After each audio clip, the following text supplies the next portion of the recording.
Several years ago, there was an elderly gentleman in London whose life was on the line, and the doctors had no choice but to put him on a respirator.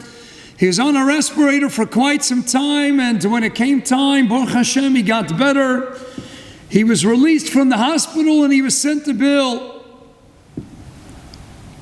And he started to cry when he received the bill of several thousand euro.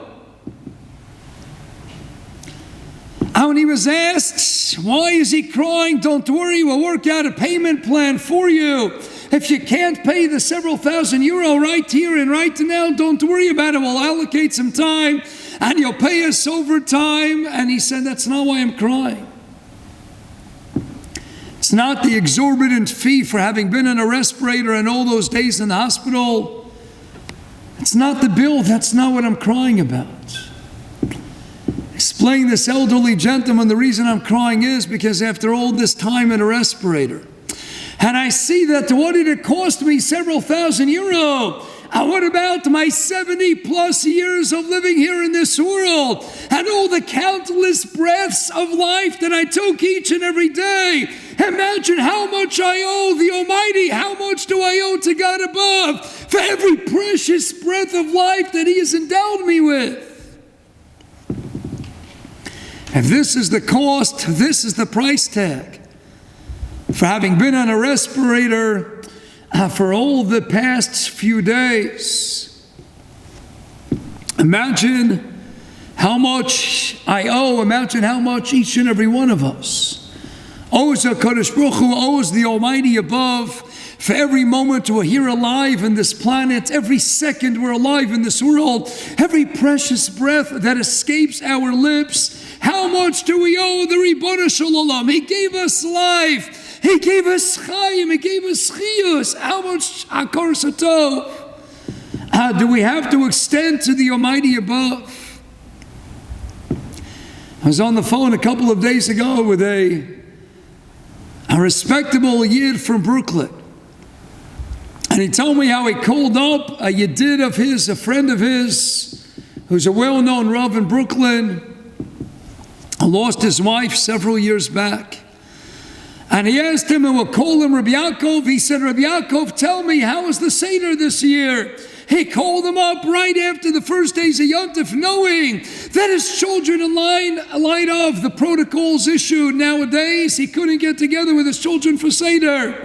And he had lost his wife here as an almon Rav in his home over the first days of Pesach, having the Pesach Seder all by himself. And this Yid in Brooklyn called up this Rav and he said, Rabbi Yaakov, how did you manage, how did you deal with the atzmas, with the senis of having no choice but to eat Seder all by yourself? And he says, what do you mean?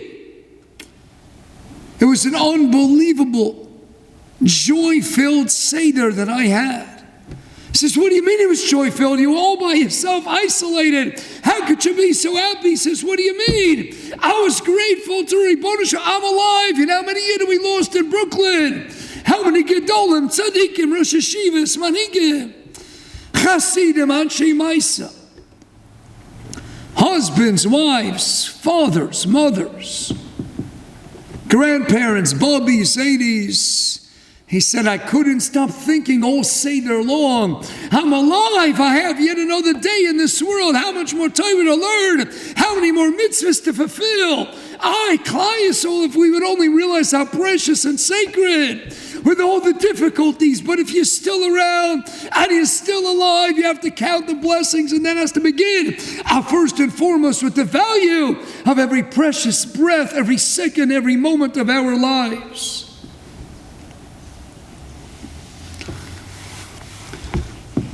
We're in a time at Kufa, now known as the Zman of Sfiras Homer. We don't simply count the days, but we do our very utmost to make sure that each and every day counts. One by one, Yom Echad, Yom Sheni, Yom Shlishi, we count, we're machshiv, we attach a significance and importance to each and every day. Every day in that trek, in that journey from a Pesach to Shavuos to Zman Matan Torasenu, every day is precious, and indeed every day of life is sacred. Has to be coveted, has to be honored, has to be a Zman of thanking the Ribbon Shalom for yet another day alive in this world, another golden opportunity for more Lim and Atayra, for more mitzvahs. The outset of this week's Parsha, Parshas Achrei Mos. Yavav b'choleis ala kodesh. Moshe Rabbeinu was instructed by HaKadosh Baruch Hu to speak to his brother Aaron that he can't go even on Yom Kippur into the Kodesh HaKadoshim and the Feiner. He can't go at will. He can't enter any moment, anytime he wants. Bezos Yavo Aaron al Kodesh, has to follow our rules, regulations, a certain protocol, what karbonos, what sacrifices to bring. And the Torah describes that as Bezos. How will he enter Kedusha? How will he enter Lefnai v'Lefnim? Bezos, he takes with him Zos. What exactly is Zos? All right, the Chidah, Rav Chaim Yosef David Azalai, and his Nacha Kedumim. All right, the Chidah.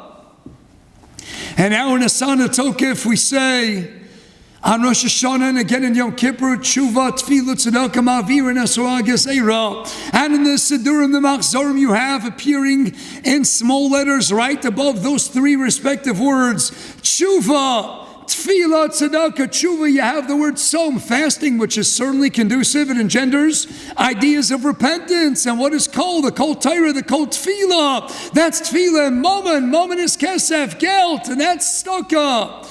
Kol, Tzom, Mammon, Kol, Gematria 136. Tzom, fasting 136, and Mammon likewise 136. 136 plus 136 plus 136. 136 times 3 is 408. 408 Gematria Zos. Abezos, Yavo Aaron ala Kodesh, writes the Chidah Nacha Kedumim. How is he going to enter a realm, a domain of Kedusha? Achrei, so this is a message for one and all. How do we gain entrance into the world of holiness, into the realm of a Kodesh HaKadoshim, to unite with the Kodesh Baruch Hu? How do we have that dveikus and a schabros with the Almighty above? Bezos, Gematria Zos, 408, is Gematria Kol, Som, and Mammon 136, with yet another 136 and another 136.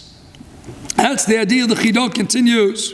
And when we say, Bezos ani boteach, what's going to give us that feeling of resting secure, of being cool, calm, and collected in life? Bezos, if you tap into the world of Kol, Som, and Mammon. And we say, V'avkam zos biyosam yertzayveyam, lo ma'astim v'lo ga'altim. Hashem says, you know what's going to give you a kiyum? That even in the land of your enemies, I will not despise you, I will not go ahead and ever throw you out. You know what's going to give you that chiyus, that's chuskiyum. Avkam zos biyosam yertzayveyam. If you tap into Zos, the Tshuva, the Tefillah, Tzedakah, if you tap into the Kol, the Tzom, and the Mammon. And that's the Chidah.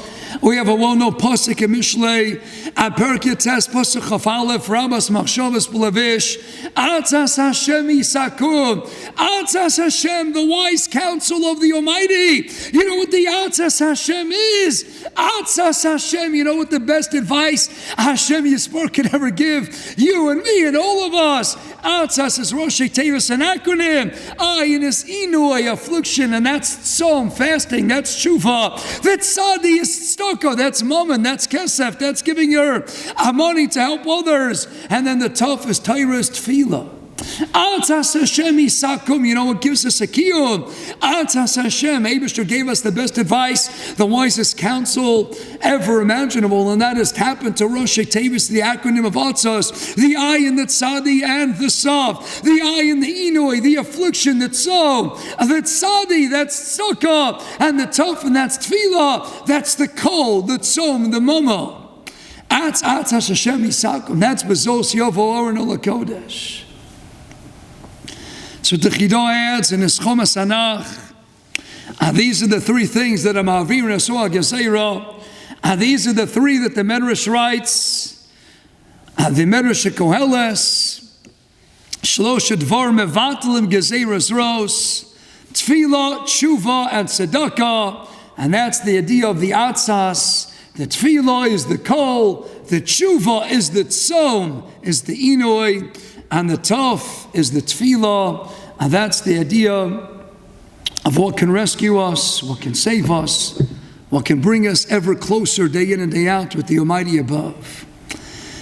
And perhaps the idea of this three-legged tripod of a tshuva, tefillah, tzedakah is really predicated on the Shlosh Dvarim of Torah, Avodah, Gemilas Hasanim that the Maral and others explain. It's a reference of the shleimus that a person has, beino lebein atzmo, the shleimus beino lebein kono, between you and your Creator, and the third aspect of shleimus, the sense of completion between you, Adam ben Chaveiro, Ish l'reyehu. So what do we have over here? We have the idea of tefillah. And what is tefillah? Tefillah is the shleimus, you connecting with the Kodesh Baruch Hu. Tefillah, Lashon Tvekes, Lashon Ischamers, you connecting with the Almighty above. That's what Hashem gives us needs for, to daven, to reach out to Him. Yevam Samachdal, and all because Hashem is Masaveh. L'tefillah Sein Shal Tzadikim, that's the shleimus between you and God. And then you have the tzom, the tshuva, that's the shleimus between you and yourself. You have to fix yourself, perfect yourself, emerge a Bria Chadosh, and make yourself the biggest and best person you can be. And then you have the tzedakah, that's the Bein Adam L'Chaveiro. These three are recreating your own world day in and day out, the same way the world rests in the Torah and the Tefillah and Gemilas Hasadim, as the Maral explains, because life is about shleimus between you and yourself, you and your friend, you and the God above. So too, three things that can recreate your own world, your own sense of existential self-time, your own existence can be recreated, refreshed. Ayidei tshuva, shleimus beino levein atzmo, between you and yourself, the tefillah between you and your Creator, and the tzedakah between you and your friend. But l'maisa, and not everybody has the money to give tzedakah the way they would like to. But my dear friends, yedidai ahuvai, tzedakah is not just about giving money. Life is about every precious breath, and life is about not just giving of your money, it's about giving of your time to help other people. As a Moshe would say, Meiser is not just 1/10 of the money allocated to Aniyim, to Talmud Torah and the like, but Meiser mandates that you have to give 1/10 of your Zman, of your time away. There's a great article about the Sar Torah, the Goda Hador and Ami magazine. I came out this past Pesach, a wonderful interview with the grandson of Rav Chaim Kanievsky.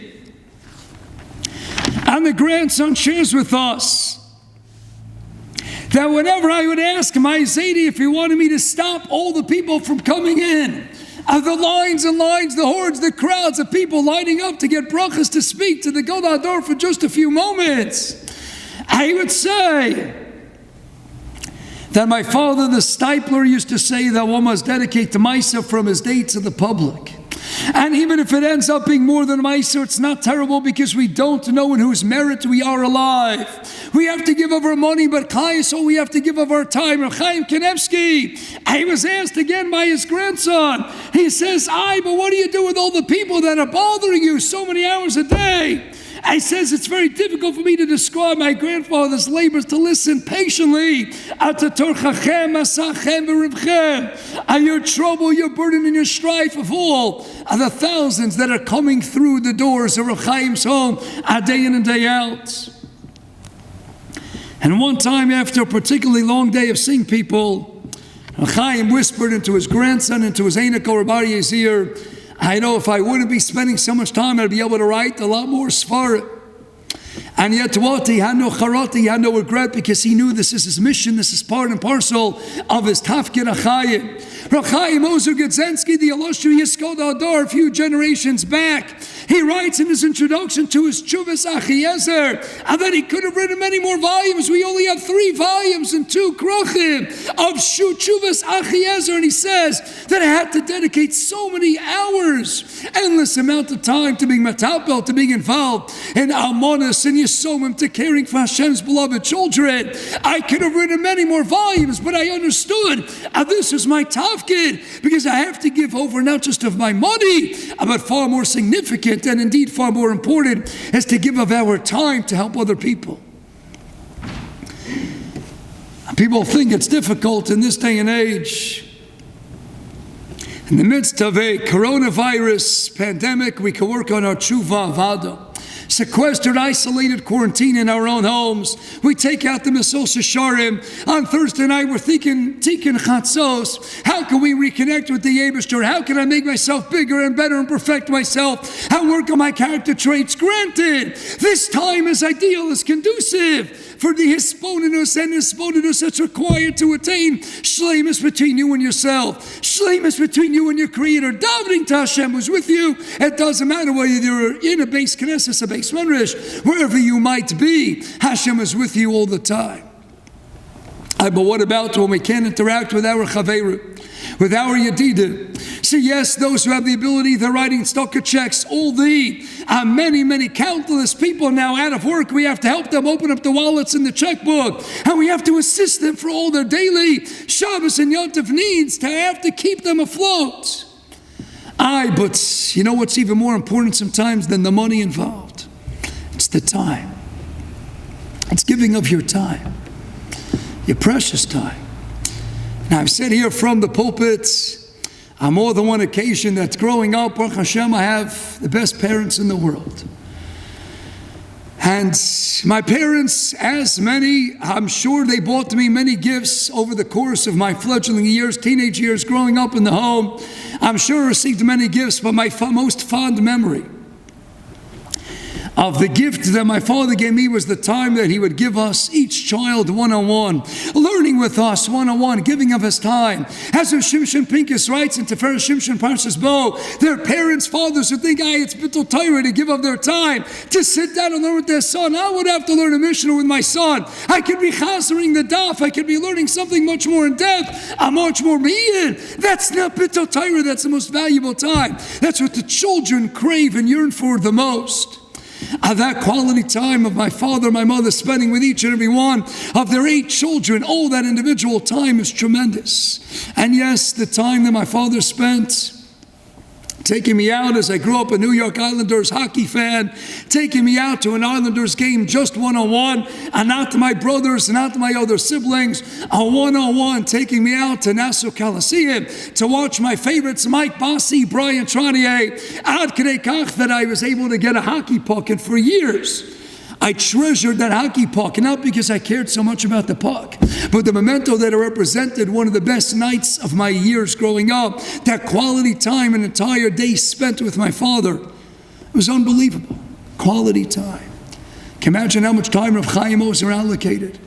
How much time Rav Chaim Kanievsky gives to people day in and day out? Do we give people of our time, not just our money? Shleimus means shleimus between you and yourself. You could do that now. And shleimus means between you and God, and you can certainly do that now. But shleimus also means, as the Maral and others tell us, shleimus beinoda l'men chaveiro. The world also rests on gemilas chasadim, and you also need that third crucial aspect of the tzedakah. Tzedakah encompasses therein also gemilas chasadim. But you're not interacting. There's still plenty to do. There's still phone calls that could be made. There's chesed to give orally, verbally on the phone. There are ways to give of your time. If you value every precious moment, every precious second, then use it to share your time with other people. Life is not just about perfecting yourself and not just about reinforcing and strengthening the bonds between you and your Creator. It's about, as we read in the second half, the second Parsha of this week, it's uniting and being meschaber with every other yid. How can you do that now? You're not seeing them, you're not interacting. There are still plenty of ways you could do that. And let me show you one. And with this we'll conclude. Received yesterday the following unbelievable story. It's a story about a couple years ago that moved to a senior citizen residence in Lakewood to be close to their children living there in Lakewood. But sadly, 2 years ago, the husband was nifter. The wife, as we would imagine, was grief-stricken, and the next few years were extremely difficult for her. And then this year she discovered, in the wake of the coronavirus, of the current COVID-19 pandemic, she realized that she would have to quarantine for the Pesach Seder and be alone for the very first Seder of her life. Inconceivable. How is she going to do it? 2 years after losing her husband, that's one thing, but at least she could console herself in the fact, I'll be in proximity, I'll be together with my children, my Einiklach, my Ur Einiklach. They'll sing the Manishtana. They'll keep alive the same Nigunim that my husband would so beautifully sing every single year annually at the Seder. But now no husband. And now I can't even be with any of my children. Never had spent any yontif alone in her life. How was she going to deal with it? So one of her neighbors in the senior citizen residence found out about her distress. They called her up and they told her that since their units are so close to one another, the family would happily move their dining room table right next to her open window. And this way they could have the Seder together. You'll be in your apartment and we'll be in our apartment, but you'll open your window, we'll open ours, and we will sing and you'll join us. We'll be La Maisa in 2 separate apartments, but with the windows open, it'll be as if we're all joining together in one happy, beautiful Seder. And so it happened. They had a delightful Seder filled, replete with nigunim and food galore. It was delicious. It was spectacular. And after the first days were over, the woman called up her children. She was bubbling over with joy. She couldn't stop talking about what wonderful Sederim she had enjoyed with these incredible neighbors of hers. And the best part of it all was the songs that they sang. You see, this family, she told her children, they had the same Hagim in the exact nigunim of my late husband, of your dear father and grandfather. We sang the same songs. It was tremendous. And it brought her great comfort and indeed special happiness.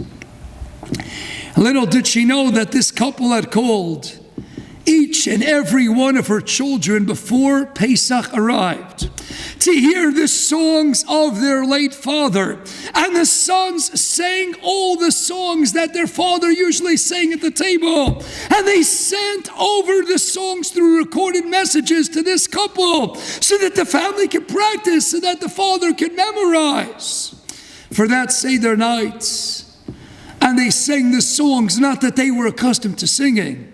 They sang all the songs that this almana next door to them was accustomed to singing every Pesach Seder of her life. And they spent the time not only listening to those recorded messages of the songs and memorizing them, but they spent the time giving up of their unique Seder to make sure that this almana had a Seder, because life is not just about your own personal shleimus, attainment of perfection. And it's not just about your own connection and bonds to the God above. It's about seeing to it that you're connected to every member of Klal Yisrael. It's about living and breathing. It's about living it and doing it. Mi K'amcha Yisrael. Although the story is obviously bittersweet, we have to concentrate on the sweet shebesweet, how much there is to learn. Look at the beauty of Klal Yisrael. We're not just concerned that we should have the best Pesach Seder imaginable. We give up of our lives, not just of our money. We give of our precious time and energy to give to other people, to help the almanas, to help the yesomit, to help everybody in need, to help our neighbors, our friends. So go ahead, pick up the phone, call someone. You don't have to send them a check. Just send them a little piece of you. Give them a piece of your precious, beautiful neshama. Give them of your time, because that's our most precious commodity. Sfiras Homer, Ramash of time like never before. Yes, Ramash of time. And oftentimes the best spent time in the world is when you could share your time like Rav Chaim Moser did, like Rav Chaim Kanievsky currently does, like this wonderful special couple and a senior residence in Lakewood, New Jersey. Give of your time, give of yourselves. Connect with Klal Yisrael, Karevim Zebazeh, and together Hashem will give us endless, infinite time when we enter very speedily in our days, Asman of Yemos Mashiach, with Bias Kol Tzedek, have an awesome, meaningful, spending precious quality family time with yourselves, with the Ribono Shel Olam, and yes, with your family, and preparing before and after to give to your friends, to your neighbors, to everybody. Klal Yisrael together as one. Have an awesome and meaningful, impactful Shabbos.